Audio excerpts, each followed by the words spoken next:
أنا العبد الذي كسب الذنوب وصدته الأماني بسم اللہ الرحمن الرحیم۔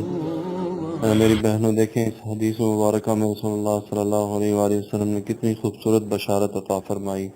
4 کام کرنے ہیں اور ان 4 کام کے بدلے میں کتنا بڑا انعام ہے کہ جنت کے 8 دروازے کھول دیے جائیں گے اور جس سے چاہیں آپ جنت میں داخل ہو جائیں۔ وہ 4 کام حدیث مبارکہ میں وہاں پر لکھے ہوئے ہیں، لیکن اس کے ساتھ علماء نے اس حدیث کی تفسیر میں یہ لکھا ہے کہ ان 4 کاموں کے ساتھ کبیرہ گناہوں سے بچنا بھی بہت ضروری ہے۔ کبیرہ گناہوں سے بچنا اور توبہ کرتے رہنا، کبیرہ گناہوں سے بچنا، یہ اس حدیث کی شرح میں بہت اہم بات ہے۔ لیکن یہ وہ 4 کام ہیں جو جنت میں داخلے کی آسانی کا سبب بنتے ہیں۔